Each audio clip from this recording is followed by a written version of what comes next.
안녕하세요. 미국 주식하는 임계입니다. 오늘 미국장 한번 보겠습니다. 구독과 좋아요 부탁해요. 오늘 시장은 8월 소비자 물가지수 CPI를 앞두고 페드의 금리 인하 기대감이 여전했지만 실적 우려가 은행주를 압박하면서 3대 지수는 혼조세로 마감을 하는 모습을 나타냈죠. 우선 3대 지수는 장 초반 은행주들의 실적 경고로 흔들리는 모습을 보였는데 골드만삭스는 전날 늦게 3분기 트레이딩 매출이 10%가량 감소할 것으로 전망했고 JP모건 체이스도 이날 이자 수익에 대한 기대를 낮춰 주가는 5% 이상 하락을 하는 모습을 나타냈습니다. 이에 지금 시장은 은행들이 실적 기대치를 낮추면서 제기된 우려가 많은 행동으로 이어지고 있어 JP모건과 골드만삭스 여기에 엘리 파이낸셜 역시 근본적으로 사업이 둔화하고 있다고 밝혔는데 여기에 이날의 유가 급락 속에 에너지 관련 주식도 약세를 보여 오펙의 원유 수요 전망치 하향 조정에 따라 엑스모빌은 3% 이상, 체브론은 1.48% 하락을 하는 모습을 보여줬습니다. 이에 WTI 가격 역시 배럴당 2.52달러 하락해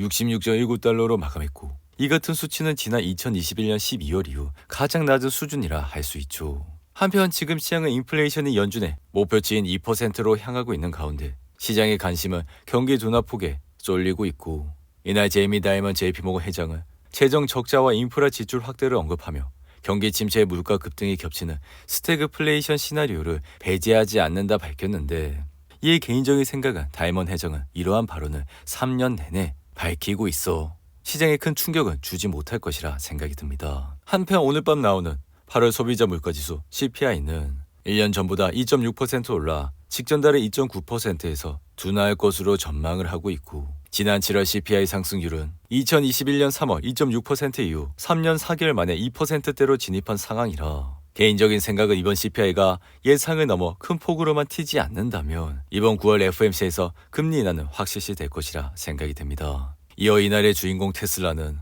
도이치뱅크로부터 매수 등급과 노파지 목표 주가를 새롭게 평가받으며 이날 주가는 4.5% 상승해 226달러로 마감했고 도이치뱅크는 테슬라 주식에 대해 매수 등급과 목표 주가를 무려 295달러로 제시하면서 이 같은 목표 주가는 월가에서 가장 높은 목표 가격 중 하나라고 할 수 있죠. 이로 인해 이날 도이치뱅크의 분석가 에디슨 유는 테슬라가 자동차 제조업체라기보단 여러 산업을 재편하려는 기술 플랫폼으로 독특한 유형의 평가 프레임워크를 받을 자격이 있다 밝혔고 또한 그는 테슬라가 독보적인 리그에 속해 자동차와 에너지, 로봇 공학에 걸쳐 여러 산업을 재편할 준비가 된 리더라고 평가를 했는데 이에 이 같은 현상은 도이치뱅크의 테슬라에 대한 시각과 변화로 풀이가 돼 기존 도이치뱅크의 로스나 에너는 4월에 테슬라에 대해 매수에서 중립으로 하향하고 목표 주가를 123달러로 낮추는 모습을 보여줬죠. 이에 로스너는 도이치뱅크에 있을 당시 테슬라의 미래를 자율주행에 더 직접적으로 연결시키는 한편 저가의 신차를 내놓지 않으면 2026년 이후에도 수익과 현금에 대한 압박이 가해질 것으로 밝혔는데 이에 로스너가 도이치뱅크를 떠나 울프 리서치로 이직하면서 새로 테슬라를 맡게 된 유는 테슬라를 강세로 커버하기 시작해 이날 테슬라의 주가는 상승을 하는 모습을 나타냈죠. 이로 인해 현재 월가 분석가의 약 41%는 테슬라에 대해 매수 등급을 부여하고 있고 이 같은 수치는 S&P 500 주식의 평균 매수 등급 비율 55%보다 낮은 수준이라 할 수 있는데 이에 테슬라 주가는 이날 상승으로 다시 한번 220달러 선을 넘어 50의 이동평균선 위까지 올라왔고 테슬라는 지난 8월 5일 주가는 단번에 182달러까지 떨어지며 흔들리는 모습을 나타냈지만 현재는 저점 대비 20% 가까이 상승을 하고 있는 모습을 나타내고 있습니다. 이어 인공지능 대장 엔비디아는 이날 저가 매수세가 들어오면서 1.5% 올라 108달러로 마감했고 최근 엔비디아는 실적 발표 이후 흔들리는 모습을 나타내곤 있지만 기업에 대해서는 여전히 긍정적이라 이 같은 이유는 가속 컴퓨팅에 대한 수요가 매우 강해 지금은 아마존과 구글, 마이크로소프트와 같은 거대 기업들만 신경을 쓰곤 있지만 앞으로는 다른 기업들의 수요도 많아질 것이라 국가 차원에서도 AI 기반을 구축하려는 수요도 확대될 것이라 생각이 듭니다. 이에 골드만삭스 역시 최근 보고서에서 엔비디아 주식에 대해 매수 등급을 유지했는데 이에 개인적인 생각은 엔비디아는 2분기 실적 발표 이후 투자 심리가 크게 흔들리고 있고 여기에 지난 6월 18일 135달러를 찍은 이후 주가의 변동성이 굉장히 심하게 나타나고 있어 이에 시장은 이제 AI 기반 수익원과 수익률 개선에 대해 말로만 하지 않고 보여줄 것을 원하고 있다 할 수 있죠. 이로 인해 리 사수 AMD CEO는 골드만삭스가 주최하는 기술 컨퍼런스에서 인공지능 슈퍼사이클이 이제 막 시작됐을 뿐이라 밝혔고 이어 그는 AMD는 1년 주기로 신제품을 출시하고 있다며 AI 슈퍼사이클은 이제 시작에 불과하다고 강조하는 모습을 보여줬죠. 이에 따라 AMD는 올해 말 M1325 AI 전용 칩을 출시할 예정이며 내년에는 M1350, 2026년에는 M1400을 출시할 예정인데 이에 AMD는 엔비디아의 경쟁 업체로 엔비디아의 독주를 처지할 유일한 대항마라 AMD의 주력 칩인 M1300은 올해만 45억 달러의 매출을 기록할 것으로 예상을 하고 있죠. 이어 세계 최대 파운드리 기업 TSMC는 8월 매출이 작년보다 33% 증가했다는 소식에도 이날은 소폭 하락해 162달러로 마감했고 TSMC의 8월 매출은 10조